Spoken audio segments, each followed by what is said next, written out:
જય સ્વામિનારાયણ. આજે વાત કરવી છે સોનાની ચાદર. એક રાજાના એક વઝીર વય મર્યાદાને કારણે નિવૃત્ત હતા, કારણ કે હવે તેની ઉંમર ખૂબ થઈ. પરંતુ રાજા વખતે એ શાસન દરમિયાન તેમને ખૂબ સુંદર કામ કર્યું. લોકોના એવા અઢળક કામ કર્યા હતા કે લોકો તેને ખૂબ પ્રેમ કરતા. રાજાને પણ તે વઝીર ખૂબ પસંદ હતા. અમલદારોને પણ એ વઝીર ગમતા. બધાએ આંસુ ભરી આંખે એને વિદાય આપી રહ્યા હતા.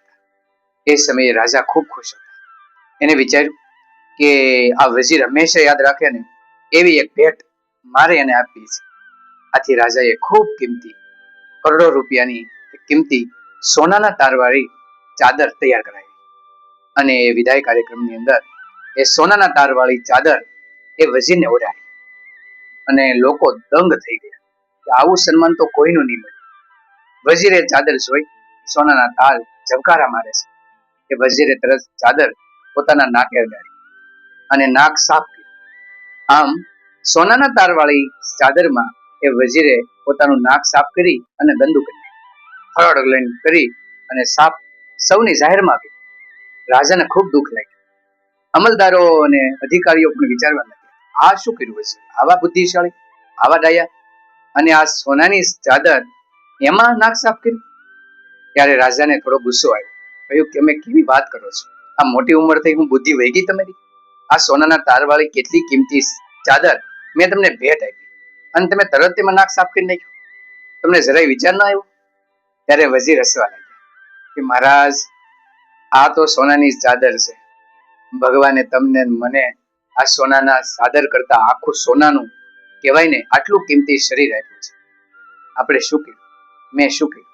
આખું જ મારું જીવન મેં આમ જ પસાર કરી દીધું. ભોગ વિલાસ મોહ માયાની અંદર પસાર કર્યું. જ્યારે મારે ભગવાનને યાદ કરવાના હતા એ હું કરી ન શક્યો. ભલે મેં સમાજના કામ કર્યા, રાજ્યના કામ કર્યા, પણ દેહ માટે ભગવાનનું કામ જે કરવું પડે એ મેં ન કર્યું. આવો સોનાનો અમૂલ્ય દેહ મેં બગાડી નાખ્યો. માત્ર એક સોનાના તાર વાળી ચાદરમાં મેં નાક સાફ કર્યું. તમને કેટલું દુઃખ થાય? આમ મારું આખું જીવન ભગવાનની ભક્તિ કરવામાં મેં ઓછો સમય પસાર કર્યો. એટલે મને થોડુંક દુઃખ થયું કે આવું કિંમતી શરીર મેં આમ જ વેડફી નાખ્યું. રાજાને પણ એ વાત બરાબર સમજાય. ત્યાં રહેલા દરમલદારો દરબારીઓને પણ એ વાત સમજાઈ ગઈ કે અમૂલ્ય જીવન માણસનું મળ્યું છે, શું આપણે તેનો યોગ્ય ઉપયોગ કર્યો ખરો? શું એ કિંમતી મનુષ્ય શરીર આમ જ ફેંકી દીધું? અને જો આમ જ ફેંકી દીધું હોય તો અંતિમ સમયે ભગવાનના દરબારમાં હું શું જવાબ દઈશ? એ જરૂર પ્રશ્ન આપણા જીવનમાં કે આપણા મનને જરૂર થતો હોય છે.